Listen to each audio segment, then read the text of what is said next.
Hello, beautiful people. Welcome back to our channel. There's this general saying that there's no one tribe, no one person, no one group have the monopoly of everything, be it power or violence. As we speak, a lot is happening right now in Niger Delta region, and a lot is happening in Delta State in particular over the threat given to the governor of Delta State, that's Ifeanyi Okowa, by unknown group. Though not signed, the letter was not duly signed, but it's coming from the Fulani saying that Nigeria, the sub-Sahara and the West Africa is their God-given territory, and no one person is going to stop them from the nomadic grazing. It has, of course, generated a lot of reactions, a lot of reply. The security personnel have said, go ahead with your activities, no such thing is happening. It's just miscreant trying to be, that they're on top of the job, while the Niger Delta have decided to respond to this matter. Well, before we go into the news proper, we'd like you to subscribe to our channel if you have not done so already by clicking on the red subscribe button. Beside it, you will see a bell notification icon. Please go ahead, click on it to get notified as soon as we update our channel on YouTube. Don't forget that this same Fulani herdsmen, whether it is foreign ones or the ones in words or internally, have been almost a menace, not just to southwest, even to southeast. So it's like a general menace now. Well, following the alleged threat by a faceless Fulani jihadi sect to cause mayhem in Delta State over the southern governor's stance against open grazing, the movement for emancipation and defense of the Niger Delta has threatened to wipe out all traces of Fulani presence in southern Nigeria if they carry out their planned invasion of Delta State over the ban on open grazing. A statement signed on behalf of MED, that's MEND, by an official of the group simply identified as Dragon War, stated that any attack on humans and facilities in the area will attract a dire consequences. The attention of the movement for emancipation and defense of Niger Delta has been brought to the threat of some Fulani terrorists who have given a 3 days warning to the governor of Delta State because of his support for the ban of open grazing across the southern state. We also saw you taking responsibility for an explosion at the secretariat in Asaba.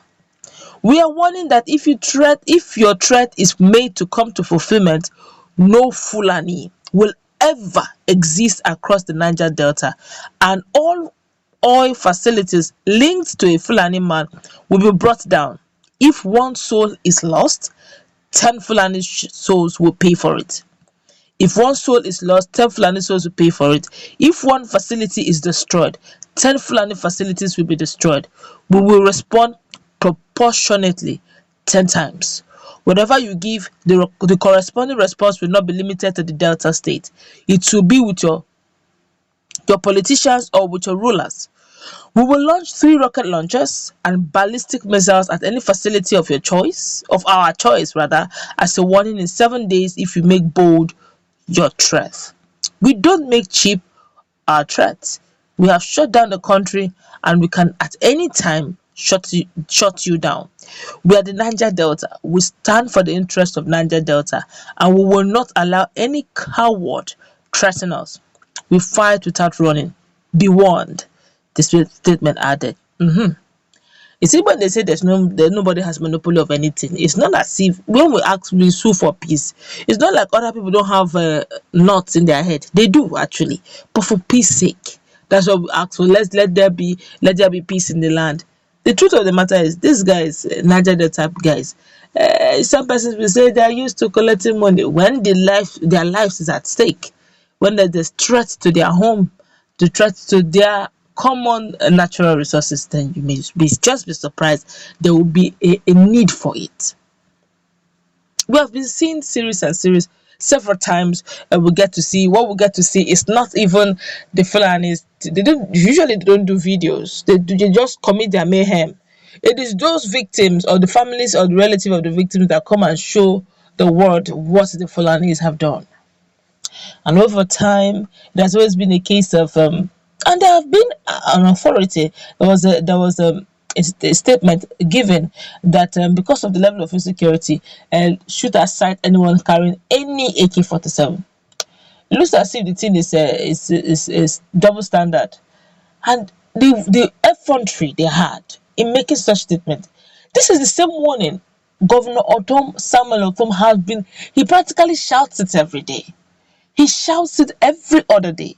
Let's look at it objectively. To start with, these guys made a threat. The Fulani group, I don't know who they are, faceless Fulani group. The same way they took responsibility of what happened to Governor Thune, they said they were the one that actually made an attempt over his life. Nobody have bothered to look out or screen out and find out who these faceless guys are. They're making bold their statement. These are reasons why the southern governors decided to come together and say, look, this level of open grazing is getting out of hand. Our security is at stake and we should do something about it. They banned open grazing because over the years it has brought more tears, more harm than good. Whatever the benefit of cow rearing is in the southern part is no longer felt because lives are lost every day.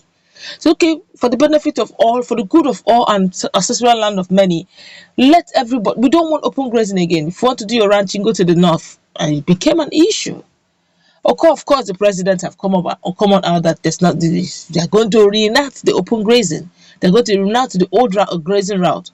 I guess that's what is giving the effrontery of what these guys are saying. And as usual, it's going to be business as usual. We'll talk about it and until something terrible happens. We can't continue in this country in this light. Okay, there should be some level of the law. The law, I think the Land Use Act bestows the power of the land of the state to the chief security officer, which is the governor of the state. I could still remember some months back, there was this move by the Senate then to move some portion of the land such that the power of that, I think the oceans, the rivers, the waters, and the how many meters of the waters beyond will be owned, will be ceded to the central government, which is probably FG. So that at the end of the day, the state governors are just figurehead. The whole country, especially the northern, the southern Nigeria, raised up against it, because if that is going to happen, that means all the oils, all the oceans, the rivers, automatically is no longer the community that will be getting benefit for it. It's now becoming the federal government project. Then what will be the fate of the community guys? They suffer spills, they suffer everything. At the end of the day, they still will not get any benefit from it. Anybody can wake up and say it is no longer your duty. Anybody can take over there. Thank God for the quick waking up of the southern part. But now this is happening, and now Niger Delta is saying, now don't forget that this same Fulani herdsmen, they have issues in the southeast. So, ESN does not want to even use eyes to see, especially those ones that are causing mayhem. In the southwest, Igbo and the group are already, of course, you have seen what they did in Niger some days back. Now they're coming to south, and are threatening that. No, they're not just threatening that. They threatened Samuel Othom, and now they're threatening another sitting governor. For how long are we going to continue like this? Let's